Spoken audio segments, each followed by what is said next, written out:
प्राचीन समय की बात है। एक बार तथागत गौतम बुद्ध से उनके एक शिष्य ने पूछा कि हे बुद्ध, कर्म क्या है?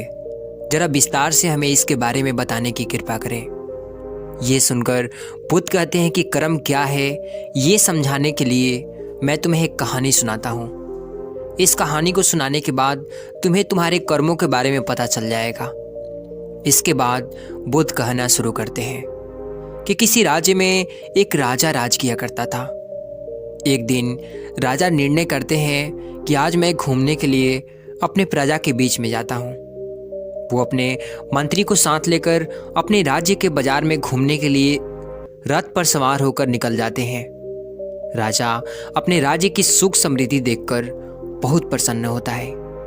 ऐसे ही अपने मंत्री के साथ बात करते हुए राजा की नज़र एक लकड़हारे पर पड़ती है जो ढेर सारी लकड़ियां बेच रहा था।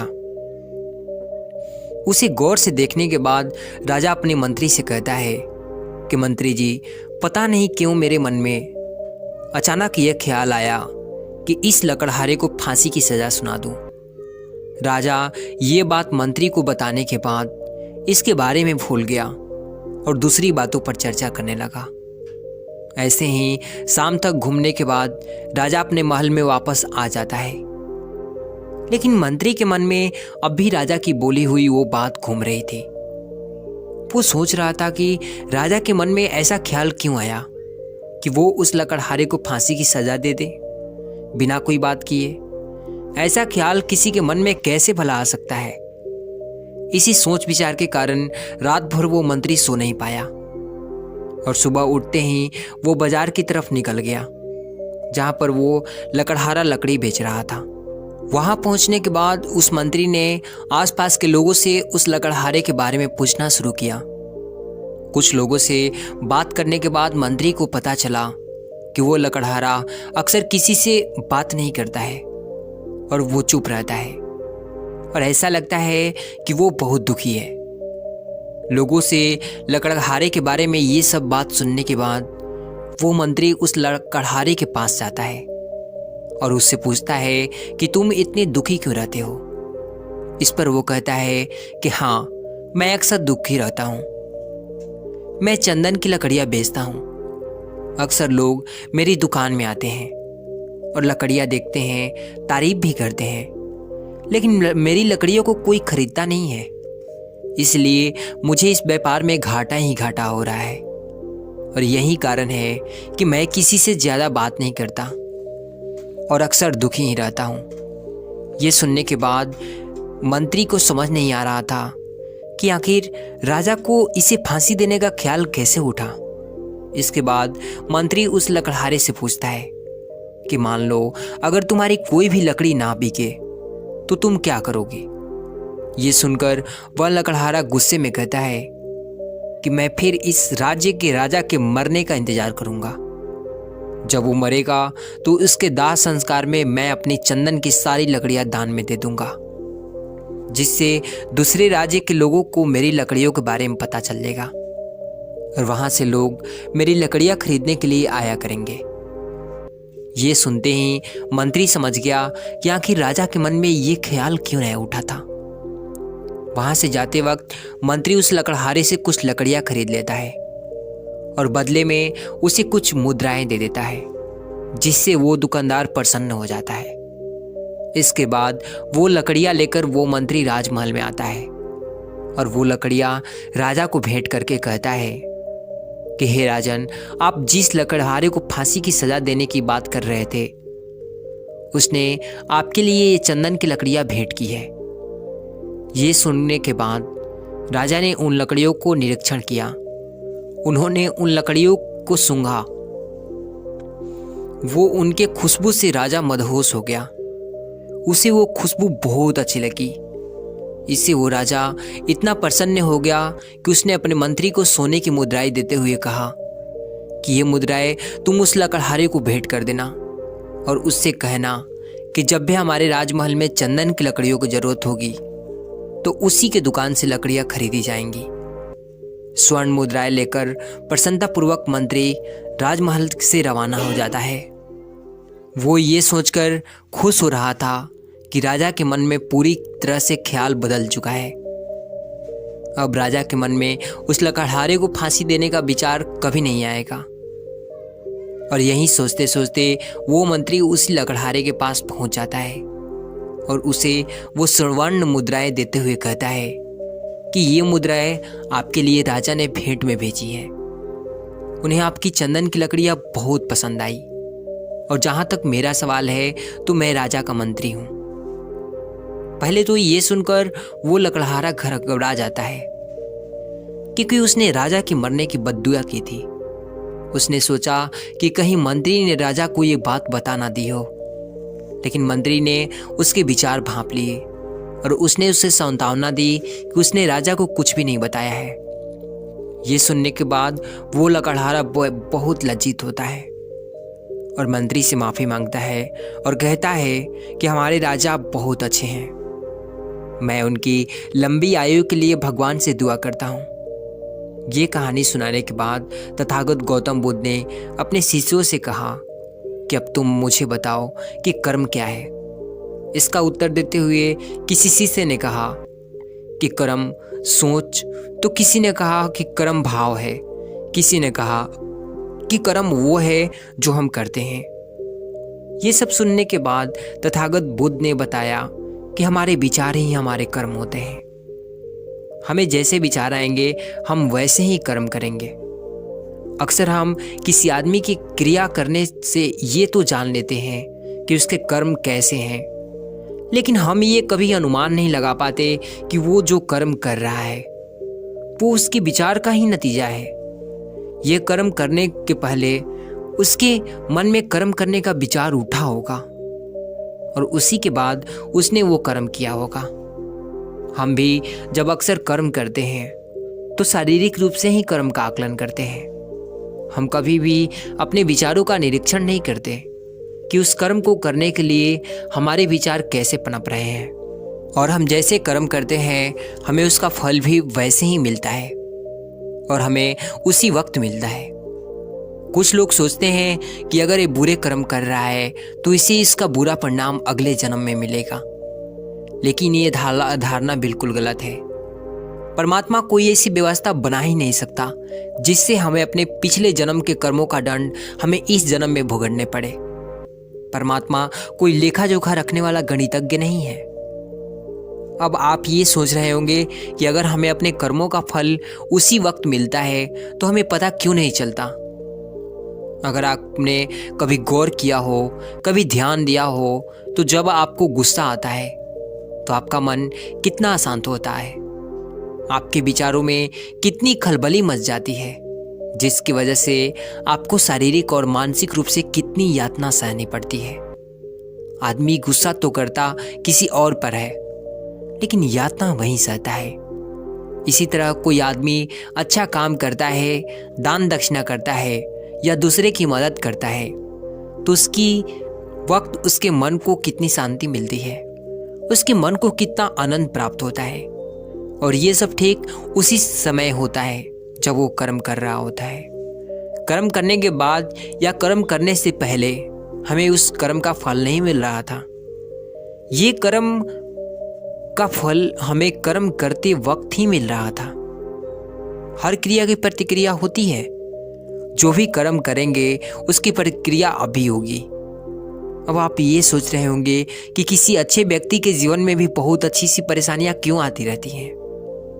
उन्होंने कोई बुरा काम नहीं किया होता, फिर भी दुख उनके जीवन में आते रहते हैं। ऐसा क्यों होता है? तो इस बात को समझ लेना जरूरी है। जब भी हम बार बार एक ही तरीके का काम करते हैं तो वो हमारे संस्कार बन जाते हैं और संस्कार हमारे आत्मा से चिपक जाते हैं। हम मरने के बाद अपना शरीर तो छोड़ देते हैं, लेकिन जो संस्कार हमने निर्मित कर लिए हैं वो हमारे साथ ही जुड़े रह जाते हैं। और जब हम कोई अगला जन्म लेते हैं तो निश्चित ही संस्कार हमारे साथ जन्म लेते हैं। इसीलिए दो बच्चों को सोचने में और कर्म करने में बहुत भेद होते हैं। हालांकि ये सोचने की बात है कि पैदा होते ही उन्होंने कुछ भी नहीं सीखा है, लेकिन फिर भी दोनों बच्चे अलग अलग काम क्यों करते हैं?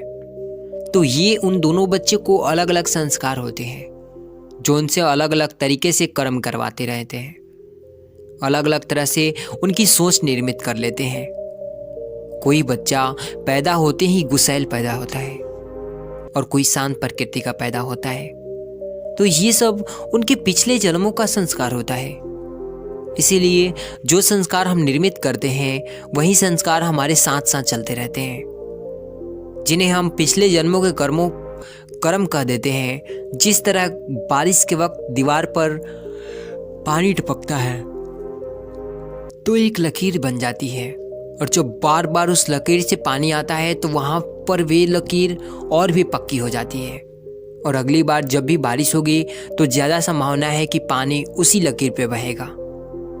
उसी तरह बार बार किए हुए कर्म संस्कार बन जाते हैं, और ज़्यादा संभावना बन जाती है कि बच्चा नहीं, उन्हीं संस्कारों के साथ पैदा होगा।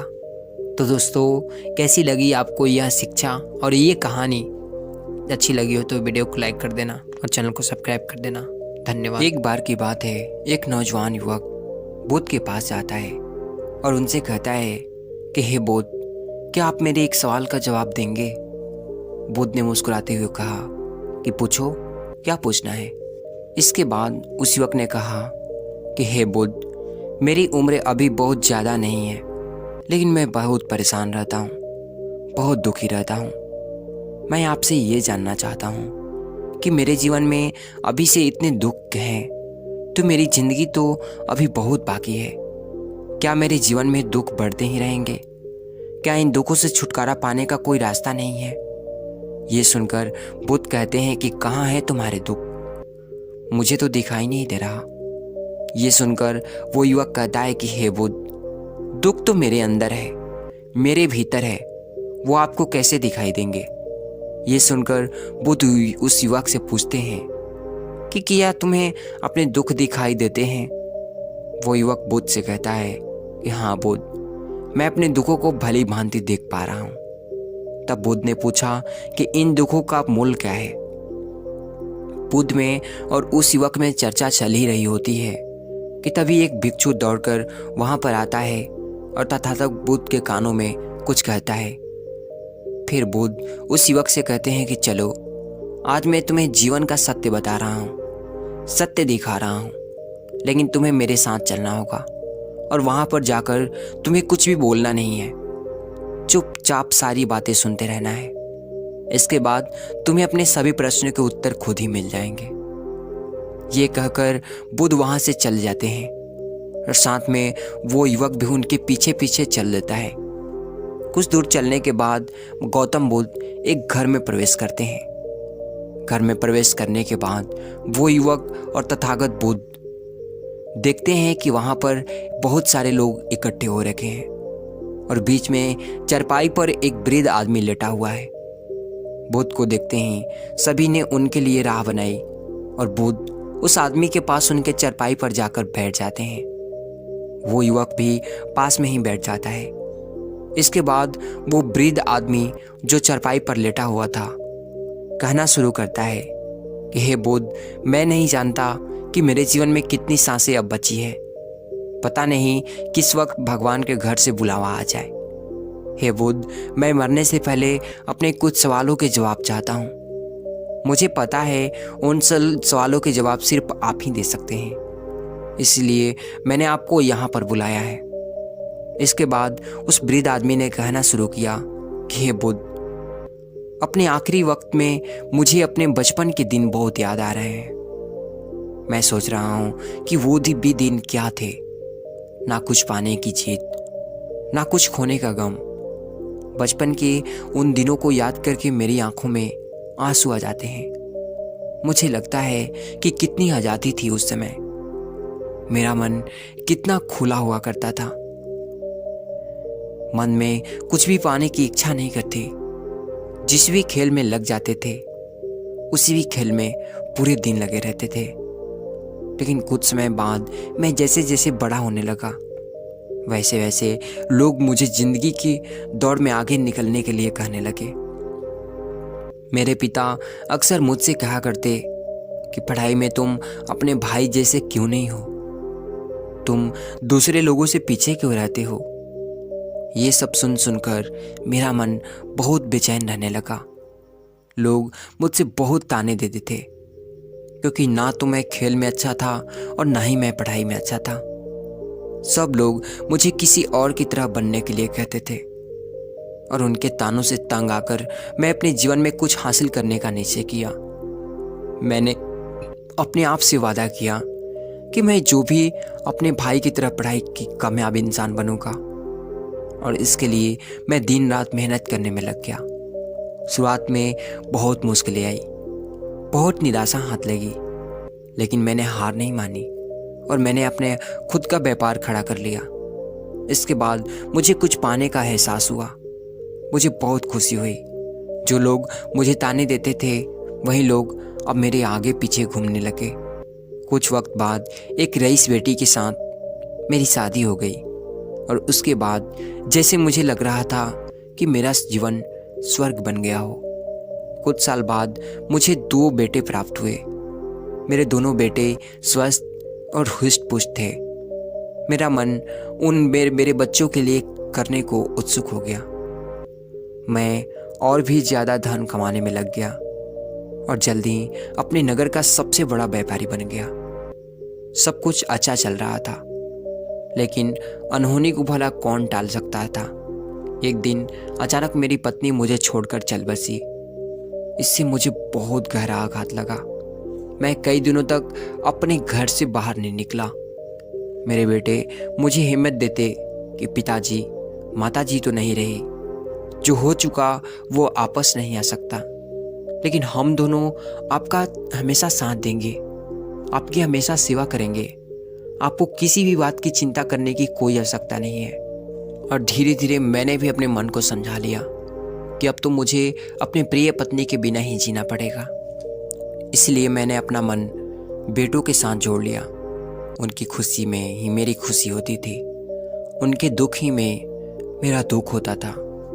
इसके बाद उस वृद्ध आदमी ने कहा कि हे बुद्ध, इस जीवन चक्र में अक्सर मुझे महसूस होता था कि आखिर जीवन क्या है, जीवन को उसकी गहराइयों में कैसे जाना जाए, ये कैसे जाना जाए कि मैं कौन हूँ और मैं इस दुनिया में क्या करने के लिए आया हूँ। ऐसे तमाम सवाल मेरे मन में उठते थे। और मुझे आपके बारे में भी पता चला कि बुद्ध ऐसी ध्यान का तरीका बताते हैं जिससे जीवन का मतलब समझा जा सकता है। लेकिन पहले मैं सोचता रहता था कि मैं अपने जीवन से दुखों और परेशानियों को दूर कर देता हूँ। उसके बाद ध्यान में मैं अपना पूरा मन लगाऊंगा, और यही सोच सोचकर मैं कभी ध्यान नहीं कर पाता था। धीरे धीरे वक्त बीतता रहा और आखिर में उम्र ढलने के बाद मैं बीमार पड़ गया। वैसे मेरे जीवन में कोई कमी नहीं रही। मेरे बेटों ने मेरा अच्छा साथ दिया। मैंने जीवन में बहुत कुछ हासिल भी किया, लेकिन मैं अब अपने जीवन में पीछे मुड़कर देखता हूँ तो मुझे ऐसा महसूस होता है कि मेरे बचपन के दिन ही सबसे प्यारे दिन थे। तब उस वृद्ध आदमी ने बुद्ध से पूछा, मैं चंद घड़ियों का मेहमान बचा हूँ, मैं जानता हूँ, लेकिन क्या आप मुझे कुछ ऐसा सूत्र बता सकते हैं जिससे कि मैं सुकून से मर सकूं, मेरे मन के सारे सवाल जवाब शांत हो जाएं और मैं जीवन का असली मतलब समझकर मर सकूं। ये सुनकर बुद्ध ने कहा, हर इंसान को बचपन के दिन प्रिय क्यों लगते हैं? क्योंकि उस समय उसे कोई भी चिंताएं नहीं रहती। वो आज़ाद होता है, उसके मन में कोई लालसा नहीं होती। वो जिस काम में भी लग जाता है उसी में मग्न हो जाता है।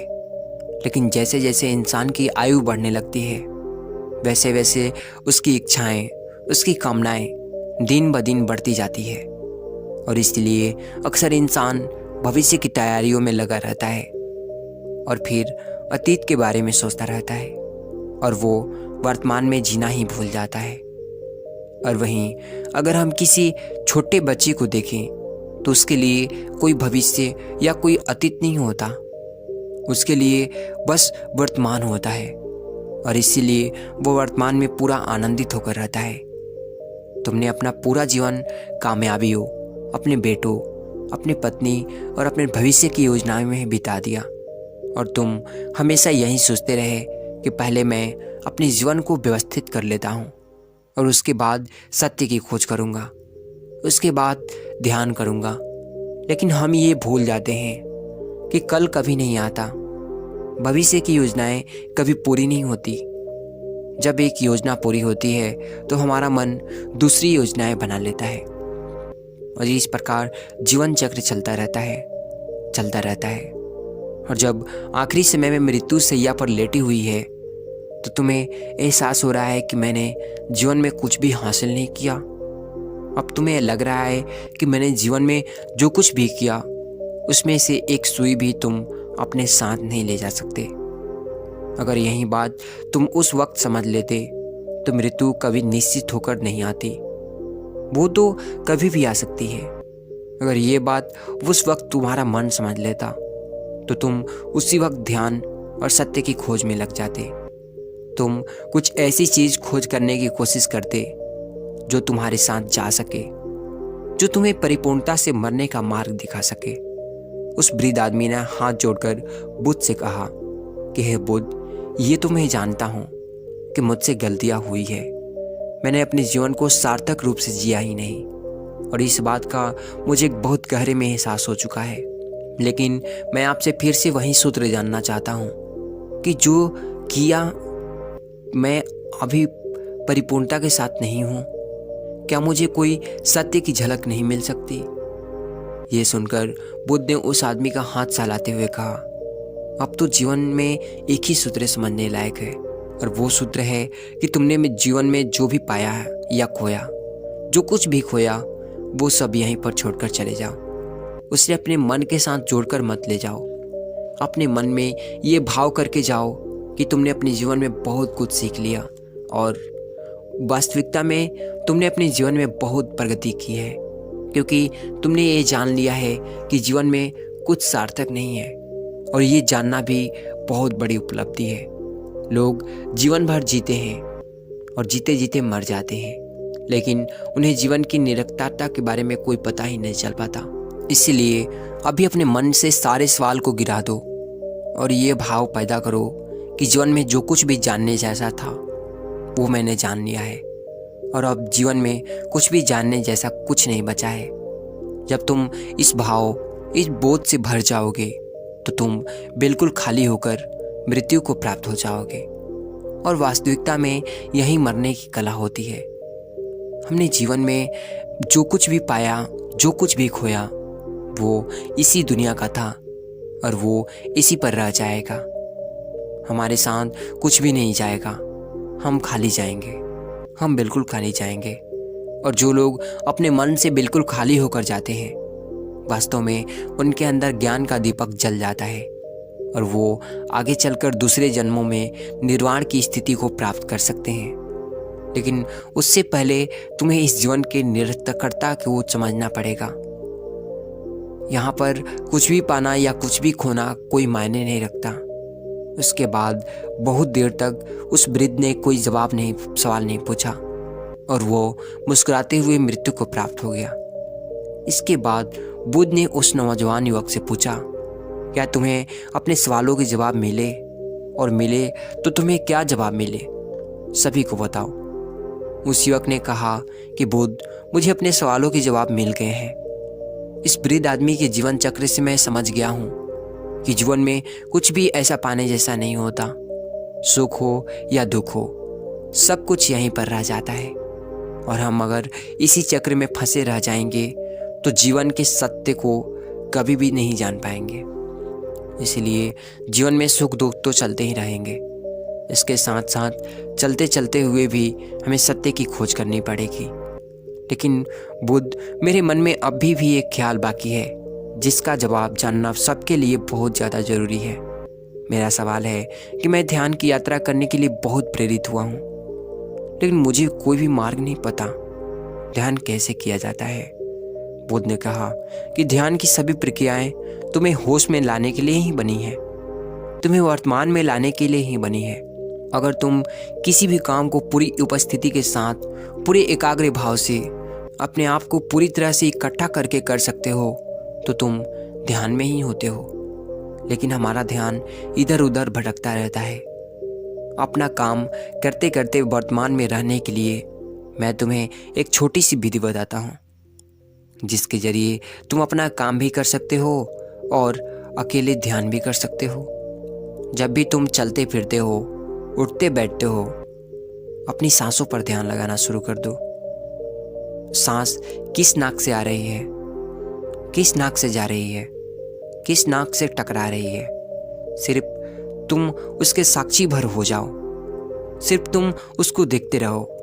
कुछ भी काम कर रहे हो, चल रहे हो, फिर रहे हो, खाना खा रहे हो, सिर्फ अपनी श्वास पर ध्यान लगाओ।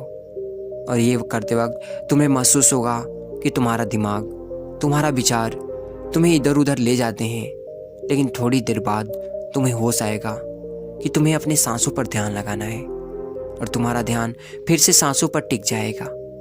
और धीरे धीरे जब तुम अपने विचारों को देखने लगोगे तो तुम पाओगे कि तुम्हारे विचार विलीन हो रहे हैं। तुम्हारे अंदर बस एक खाली मैदान बचा हुआ है। सारे सवाल जवाब विलीन हो चुके हैं। इसके बाद बुद्ध ने कहा कि सांसें जो होती है वर्तमान में होती है, ना ही वो भविष्य में चलती है, ना ही अतीत में। वो केवल वर्तमान में होती है, वही वर्तमान स्थिति होती है। और जब तुम अपने सांसों से जुड़ जाते हो तो वर्तमान में ध्यान लगाना सीख जाते हो, क्योंकि सांसें जिनसे तुम ध्यान लगा रहे हो वह वर्तमान में चल रही होती है। इसके बाद धीरे धीरे कदम दर कदम तुम्हें ध्यान का खुद ही एहसास होने लगेगा। फिर तुम जो भी काम करोगे उसमें तुम्हारा चित्त लगा रहेगा। तो शुरुआत वहीं से करो जहाँ पर तुम हो। यहीं से, अभी से तुम अपनी सांसों को पकड़ना शुरू कर दो। तो दोस्तों, कैसी लगी यह कहानी और क्या सीखने को मिला, कमेंट में ज़रूर बताना। और अच्छी लगी तो एक लाइक और चैनल को सब्सक्राइब कर देना। धन्यवाद।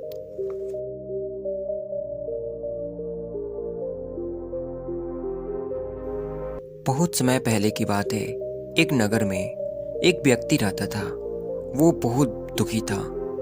वो व्यक्ति एक महात्मा के पास आकर कहता है कि मैं अपने जीवन से बहुत दुखी हूँ और मैं अपने बीवी बच्चों और परिवार को भी सुखी नहीं रख पाता। मैं अपने लिए भी कुछ नहीं कर पा रहा। मुझे तो कभी कभी अपनी ज़िंदगी को ख़त्म करने का भी ख्याल आता है। आप इतनी साधनाएं करते हैं, इतनी तपस्याएं करते हैं, क्या आप मुझे कुछ ऐसा मार्ग बता सकते हैं जिससे मैं अपने बुरे वक्त से बाहर आ सकूं? मेरा बहुत बुरा वक्त चल रहा है। 2 वक्त की रोटी का इंतजाम करना भी मेरे लिए बहुत मुश्किल हो गया है। अब आप ही बताइए कि ऐसे वक्त में मैं जिंदा रहूं तो कैसे रहूं? कैसे अपने परिवार को खुश रखूं? कृपया करके कोई साधारण सा तरीका बताने की कृपा करें ताकि मैं आसानी से समझ सकूं, क्योंकि मैं पढ़ा लिखा नहीं हूं। अगर आप बड़ी बड़ी ज्ञान की बातें करेंगे तो शायद कभी मैं समझ भी नहीं पाऊंगा। ये सुनकर उस महात्मा ने मुस्कुराते हुए कहा कि तुम मेरा एक काम करो। उन्होंने सामने की तरफ इशारा करते हुए कहा कि उस ऊंची पहाड़ी पर एक मंदिर है और उस मंदिर के पास चींटियों का एक घर है जहां पर हजारों चींटियां रहती है। तुम्हें सुनने में बड़ा अजीब लगेगा, लेकिन वो चींटियां उस मंदिर के जमीन को खराब कर देती है। उस मिट्टी की उपजाऊ शक्ति को वो खत्म कर देती है, जिसके कारण वहां पर कोई भी पेड़, वहां पर कोई भी घास पनप नहीं पाती है। तुम एक काम करो, उसके बाद मैं तुम्हें तुम्हारे सवालों के जवाब दूंगा। तुम 7 दिन तक रोज उस पहाड़ी पर जाओ और उन चींटियों के घर को तहस नहस कर दो, उनको तोड़ दो। जब भी तुम्हें चींटियों का घर मंदिर के आसपास दिखे तो उसे वहीं पर तहस नहस कर देना। लेकिन याद रहे, घर को तोड़ने में कोई भी चींटी मरनी नहीं चाहिए। इस बात को समझने का प्रयास करते हुए वो युवक वहां से चला गया। शायद उसको कुछ समझ में नहीं आया था कि आखिर महात्मा जी ऐसा उससे क्यों करवा रहे हैं। वो तो उन चींटियों पर अन्याय कर रहे हैं, उनका घर तोड़वा रहे हैं, उनका नुकसान पहुंचा रहे हैं। आखिर कौन महात्मा ऐसा करेगा? लेकिन फिर भी उस महात्मा की बात मानते हुए वो अगले दिन से ही पहाड़ी पर जाना शुरू कर देता है। जब वो पहले दिन पहाड़ी पर पहुंचता है तो देखता है कि बहुत सारी चींटियां अपना खाना जुटाने में लगी हुई है। सारी चींटियां कतार से चल रही थी और अनाज के छोटे छोटे कण उठाकर अपने घर में जमा करती जा रही थी। ये देखकर पहले तो उस युवक का मन कमजोर पड़ गया। उसने सोचा कि मैं चींटियां इतनी मेहनत करके अपना घर बना रही है और मैं अगर इनके घर को तबाह कर दूंगा तो इनको कितना बुरा लगेगा। लेकिन फिर उसने उस महात्मा की बात याद करते हुए उस घर को तोड़ना शुरू किया और जल्द ही जल्द चींटियों में हाहाकार मच गया और वो इधर उधर दौड़ने लगी। अभी तक जो कतार में चल रही थी वो इधर उधर भागने दौड़ने लगी। थोड़ी देर में घर टूट गया और सारी चींटियां इधर उधर भागकर छुप चुकी थी। ये करने के बाद वो युवक दुखी मन से वापस अपने घर पर लौट आया। उसका मन परेशान था और वो दुखी से भरा हुआ था। फिर उसने अपने बिस्तर में रात सोते सोते ही सोचा कि अब तो इन चींटियों का घर तबाह हो चुका है। अब वहाँ वापस जाने से क्या प्रयोजन है, अब क्या फ़ायदा होगा, क्योंकि चींटियों का घर तहस नहस करने के लिए महात्मा ने कहा था वो मैं कर चुका हूँ। लेकिन कुछ सोचकर अगले दिन फिर उसने जाने का निश्चय किया और अगले दिन सुबह सुबह उसी पहाड़ी पर पहुँच जाता है। पहाड़ी पर पहुंचकर वो उसी जगह पर पहुंचता है जहां पिछली सुबह उसने उस घर को तहस नहस कर दिया था। लेकिन वो ये देखकर चौंक जाता है कि उन चींटियों ने अपना घर फिर से उसी जगह पर बना लिया था और वो फिर से अपने घर का सामान इकट्ठा करने में लगी थी। उस युवक को लगा कि ये चींटियां कितनी मूर्ख हैं। इनको पता है कि कल ही मैंने इनका घर इसी जगह पर तबाह किया है और उसी जगह पर उन्होंने अपना नया घर भी बना लिया। और ये सोचकर वो आदमी हंसने को हुआ। लेकिन फिर से महात्मा की बात याद करते हुए उसने उन चींटियों का घर फिर से तबाह करने लगा। फिर से उन चींटियों में हलचल मच गई और थोड़ी देर में वो चींटियां इधर उधर जान बचाने के लिए भागने लगी। कुछ देर में उनका घर फिर से नष्ट हो गया और वो युवक थोड़ा संतोष के भाव से कि इस बार तो मैंने उनके घर को अच्छी तरह से तबाह कर दिया है, वो तो चींटियां यहाँ पर अपना घर बना ही नहीं पाएंगी। इसलिए जाने से पहले उसने घर पर ठंडा पानी भी डाल दिया ताकि चींटियां वहाँ पर अपना घर फिर से ना बना सके। और वह अपना कर्म पूरा करके वो युवक फिर से अपना घर लौट आया। आज रात सोते वक्त फिर से वो युवक सोच रहा था कि क्या महात्मा सच में यह काम करवा रहे हैं। किसी का घर तबाह करना क्या एक सिद्ध पुरुष को शोभा देता है? क्या हो अगर वह महात्मा सिद्ध पुरुष हो ही ना? क्या होगा अगर वो मुझे बेवकूफ़ बना रहे हो? लेकिन फिर उसने सोचा और निश्चय किया कि पहले मैं अपने काम को पूरा कर लेता हूँ, उसके बाद ही पता चलेगा कि महात्मा मुझसे ऐसा क्यों करवा रहे थे। ये सोचकर वो रात में सो जाता है। अगले दिन सुबह उठकर वो फिर से उसी पहाड़ी की ओर निकल जाता है। पहाड़ी पर पहुंचकर वो उसी जगह पर पहुंच जाता है जहां पर उसने चींटियों के घर को तबाह किया था। और वो ये देखकर खुश हो जाता है कि वहां पर तो कोई घर ही नहीं था। सारी चींटियां वहां से भाग चुकी थी। अब उसने सोचा कि अब मेरा रोज रोज यहाँ आने का क्या प्रयोजन है, क्योंकि चींटियां तो अपना घर बदल चुकी है और महात्मा ने तो 7 दिन तक यहाँ पर आने के लिए कहा था। लेकिन आज तो तीसरा दिन है, अब बाकी 4 दिन आने का क्या प्रयोजन। और यही सोचकर उसने निश्चय किया कि यहाँ से वो सीधा उसी महात्मा के पास जाएगा और उनको वो सारी खबर बता देगा। और जब वापस वो मुड़कर उस पहाड़ी से उस महात्मा के कुटिया तक जाने लगा तो उसने देखा कि अचानक उसकी नज़र एक और घर पर पड़ी जो कि चींटियों का ही बनाया हुआ था।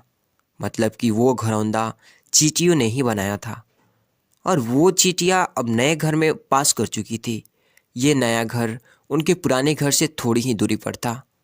और जब उस युवक की नज़र उस घरौंदे पर पड़ी तो उसने सोचा कि शायद उस महात्मा को ये पता था कि ये चींटियां अपना घर यहाँ से बदलकर दूसरे जगह पर बना लेगी, इसीलिए उन्होंने मुझे 7 दिन तक आने के लिए कहा था। और ये विचार करके उसने उनका नया घर तोड़ने के लिए पहुंच जाता है। जब वो वहाँ पर पहुंचा तो चींटियां उसी तरह अपने कार्य में लगी हुई थी। वो अपने लिए खाना इकट्ठा कर रही थी और अपने घर में जमा करती जा रही थी। तो दोस्तों, जो वो पुराना घर टूटा था वो भी अनाज के कण बचे हुए थे और वो चींटियाँ वहाँ से भी अनाज उठाकर अपने नए घर में वापस ला रही थी। दोस्तों, अब यहाँ पर फिर से युवक का मन थोड़ा सा कमज़ोर पड़ गया, क्योंकि वह खुद भी कमज़ोर था, खुद भी वक्त का मारा हुआ था। इसलिए उसके मन में उन चींटियों के प्रति दया का भाव उमड़ रहा था। उनके ऊपर उसी दया आ रहा था। वो चाहता था कि वो उनकी मदद करे, लेकिन वो उल्टा उनकी नुकसान पहुंचा रहा था। लेकिन उस महात्मा की बात याद करते हुए उसने फिर से उस घर को तोड़ने का निश्चय किया और उसने इस बार बड़े ही सावधानी के साथ बिना किसी चींटियों को कोई नुकसान पहुंचाए वो घर तबाह करना शुरू कर दिया। वक्त थोड़ा ज़्यादा लगा, क्योंकि किसी भी चींटी को नुकसान ना पहुंचाने की शर्त उस महात्मा ने पहले ही रखी थी। इसलिए उसको बहुत ही सावधानी के साथ उनके घर को तबाह कर रहा था। लेकिन आखिरकार उसने उस घर को भी तबाह कर दिया और उस घर को तबाह करने के बाद वो बड़े ही दुखी मन से उसने पहले से भी इस बार ज़्यादा दुखी था, क्योंकि उसने उनका नया घर भी तोड़ दिया था, क्योंकि उन चींटियों का घर उसने नहीं देख रहा था। और वो युवक अब अपने आप को शैतान या दानव समझने लगा था। लेकिन फिर भी उस महात्मा की बात सुनते हुए वो अपने घर पर दुखी मन से वापस आ गया। रात में सोने से पहले एक बार उसने फिर से सोचा कि मैं कितना बड़ा शैतान हूँ, कितना बड़ा दानव हूँ। पुराना घर तो छोड़ो, मैं इन चींटियों को कहीं भी बसने के लिए कोई जगह ही नहीं दे रहा हूँ। वो चींटियाँ मेरे बारे में क्या सोचती होंगी, वो कितना धुतकारती होंगी उस महात्मा को और मेरे को, जो मेरे द्वारा ये काम करवा रहे हैं। लेकिन फिर भी उसने अगले दिन जाने का निश्चय किया और अगले दिन फिर सुबह सुबह उस जगह पर चला जाता है और यह देखकर फिर से चकित हो जाता है कि इस बार चींटियों ने एक और नई जगह पर अपना घर बना लिया था। वो पहले से भी ज़्यादा ऊर्जा के साथ काम कर रही थी और उन्होंने एक रात पहले से भी बड़ा घर बना लिया था और अब वो फिर से अपना अनाज और खाना जुटाने में लगी हुई थी। ये देखकर उस युवक को लगा कि ये चींटियाँ किस मिट्टी की बनी हुई है। दोस्तों, मैं इनको बार बार यहाँ से भगाने की कोशिश कर रहा हूँ और ये वहीं पर अपना घर बना लेती है। क्या इनको पता नहीं है कि मैं इनको कभी यहाँ पर बसने नहीं दूंगा? ये चींटी है, देखने में मुझसे इतनी छोटी है, लेकिन फिर भी हार नहीं मान रही है। बड़े ताज्जुब की बात है। और इस बार उसने गुस्से में उस घर को तहस नहस कर दिया दोस्तों। लेकिन इस बार तहस नहस करते हुए कुछ चींटियाँ वहीं पर मर गई, कुछ उसके पैरों तले कुचल गई। जब वो अपने अहंकार से बाहर आया तो उसने देखा कि गुस्से में उसने उन चींटियों को कितनी क्षति पहुंचा दी है। उनका मन एकदम पश्चाताप से भर गया और वो रोता हुआ अपने घर की तरफ बढ़ गया। रात में सोते वक्त उसने सोचा कि मैं इन चींटियों पर बहुत ज़्यादा अत्याचार कर रहा हूँ, अब इससे ज़्यादा अत्याचार मैं नहीं कर पाऊँगा। और यहीं वो अगले दिन उन चींटियों के लिए अपने घर से थोड़ा आटा लेकर उसी पहाड़ी पर पहुँच जाता है। और आज उन चींटियों के लिए उसके मन में श्रद्धा का भाव था, दया का भाव था। आज वो उनकी मदद करना चाहता था। वहाँ पर पहुंचकर उसने देखा कि चींटियाँ फिर से अपने नए घर में बनाने में जुटी हुई थी। उसने बड़े ही करुणा के साथ उन चींटियों को अपना लाया हुआ वो आटा खिलाया और अगले 3 दिनों तक वो ऐसा ही करता रहा। वो रोज़ सुबह जाता और उन चींटियों को अपने हाथों से आटा खिलाता। 7 दिन के बाद वो युवक उस महात्मा के पास पहुंचकर हाथ जोड़कर बोलता है कि हे महात्मन, मुझे माफ़ कर देना। मैंने उन चींटियों का घर तबाह तबाह करने की बहुत कोशिश की। मैंने उनका घर तबाह भी किया। एक बार नहीं, 4 बार मैंने उनका घर तोड़ा। उसके बाद मैं हिम्मत नहीं कर पाया, उनके घर को नहीं तोड़ पाया। मैं समझ सकता हूँ कि मैंने आपका काम बुरा नहीं किया और इसके बदले आप मुझे वो तरीके भी नहीं बताएंगे जो कि मुझे मेरे बुरे समय से बाहर निकाल सकता है। लेकिन मुझे इसका कोई खेद नहीं है। मुझे लगता है कि मैंने जो कुछ भी किया सही किया, इसलिए मैं आपसे आज्ञा लेकर वापस जा रहा हूँ। कृपया मुझे वापस अपने घर जाने की आज्ञा दीजिए। ये सुनकर उस महात्मा ने मुस्कुराते हुए कहा कि अरे बंदे, कहाँ चल दिए? रुको तो सही, जलपान तो कर लो, थोड़ी देर ठहर जाओ, उसके बाद चले जाना। और वे कहकर वो महात्मा उस युवक के लिए जल लेकर आते हैं। पानी पिलाने के बाद दोस्तों, महात्मा उस युवक से पूछते हैं कि तुम मुझे ये बताओ कि आखिर इन चींटियों का घर तबाह क्यों नहीं कर सके? तो दोस्तों, वो चींटियाँ तो छोटी छोटी हैं और तुम इतनी विशालकाय हो, फिर भी तुम उन चींटियों की छोटी छोटी चींटियों का घर तबाह नहीं कर पाए। कहाँ है तुम्हारा शक्ति, तुम्हारा बाहुबल? इसका जवाब देते हुए उस युवक ने कहा कि महात्मन, मैंने इन चींटियों का घर तबाह कर दिया है, बार बार किया था। इस बार तो मैंने गुस्से में उन चींटियों की काफ़ी क्षति भी पहुंचाई थी, लेकिन जिस दिन मैंने उनको हानि पहुंचाई, उसी दिन मेरे को लगा कि मैं क्यों इनको हानि पहुंचा रहा हूँ, क्यों इनको दुख दे रहा हूँ। और इसी दिन से मैंने उनको क्षति पहुंचाने की बजाय, नुकसान पहुंचाने के बजाय उनकी मदद करना शुरू कर दी। ये सुनकर महात्मा ने कहा, ये तो सीखने की बात है। एक छोटी सी चींटी हमें अपने जीवन को संदेश दे जाती है। मैंने तुम्हें उन चींटियों का घर तबाह करने के लिए नहीं भेजा था। मैंने तुम्हें भेजा था ताकि तुम उन चींटियों के से कुछ सीख ले सको। तुम्हें क्या सीख मिली उन चींटियों से, क्या तुम मुझे बता सकते हो? ये सुनकर उस युवक ने पूरी कहानी बयां कर दी। पूरी कहानी सुनने के बाद महात्मा ने मुस्कुराते हुए कहा कि पहली सीख जो इन चींटियों से लेनी थी वो ये थी कि तुमने कितनी ही बार उनके घर को तोड़ने की कोशिश की, कितनी ही बार प्रयास किया कि उनका घर तबाह हो जाए, लेकिन हर बार वो अपना नया घर बना लेती थी। उन्होंने कभी भी हार नहीं मानी। अगर वो चींटियाँ हार मान लेती तो वो चींटियाँ तुम्हें वहाँ पर नहीं मिलती। जीवन कार्यशीलता का नाम है, कर्मशीलता का नाम है, लेकिन हम मनुष्य एक दो बार हार मिलने पर ही टूट जाते हैं, हताश हो जाते हैं और फिर जीवन में प्रयास ही नहीं करते। और कुछ लोग तो अपनी ज़िंदगी को ख़त्म करने पर उतारू हो जाते हैं। लेकिन जानवरों में तुमने एक बात देखी होगी कि वो अपना जीवन खुद से, स्वयं से कभी ख़त्म कर नहीं सकते। तुमने कभी भी नहीं सुना होगा कि किसी जानवर ने आत्महत्या कर ली हो, चाहे वो जानवर कितना भी भूखा क्यों ना रहे, कितना ही दुखी क्यों ना हो, लेकिन वो अपने जीवन के लिए हमेशा संघर्ष करता रहता है। लेकिन वहीं पर हम मनुष्य दोस्तों एक दो बार हार से हताश होने पर ही अपना जीवन खत्म कर लेते हैं। जीवन तो कर्मशीलता है, कर्म करने का नाम है। जीवन और मृत्यु आखिरी विश्राम है, परम विश्राम है। इसलिए मृत्यु से पहले कर्म करना भी कभी मत छोड़ना, क्योंकि मृत्यु के बाद तुम परम विश्राम में चले ही जाओगे। तो उनसे पहले कर्म करना क्यों छोड़ रहे हो, क्यों हताश हो रहे हो? अगर तुम्हारा एक घर टूट गया है तो दूसरा घर बनाने का प्रयास करो, कोशिश करो, और कोशिश करने वालों की कभी हार नहीं होती।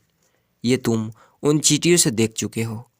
देखने में तुमसे कितनी छोटी है वो चींटियाँ और तुम इतने बड़े हो, लेकिन उनका मन तुम्हारे मन से इतना बड़ा है, इतना विशाल है, इतना दृढ़ संकल्पी है कि इतनी बार घर टूटने पर भी उन चींटियों ने कभी हार नहीं मानी। दूसरी सीख यहाँ से लेने की थी कि वो ये थी कि जब भी हमारे ऊपर बुरा समय आता है, हमें लगता है कि ये समय कभी वापस नहीं जाएगा, ये समय मेरे जीवन को बर्बाद कर देगा, तो दोस्तों मुझे कभी नहीं जीने देगा। और अपने ख्यालों से, अपने इन्हीं विचारों से, जिनका असलियत में कोई भी अस्तित्व नहीं है, वो सिर्फ विचार हैं, और वही विचार हमारे मन को दुखी कर देते हैं और इसलिए हम प्रयास करना भी छोड़ देते हैं। लेकिन तुम खुद से सोचो कि बार बार प्रकृति हमें क्षति पहुंचाएगी, नुकसान पहुंचाएगी, लेकिन कब तक पहुंचाएगी? अगर हम बार बार से फिर से उठ के फिर से नया प्रयास करते रहेंगे तो प्रकृति भी हमारे सामने घुटने टेक देंगी और वो भी एक दिन हमारे ऊपर दयावान हो जाएगी दोस्तों, कृपालु हो जाएंगी, और वो हमें सब कुछ देने लगेंगी जिसकी हमने कभी कामना की थी। तो तुमने खुद देखा कि तुम उन चींटियों को तबाह करने के लिए घर पहुंचे थे, लेकिन बाद में तुम्हारी उन चींटियों को अनाज और आटा देने लगे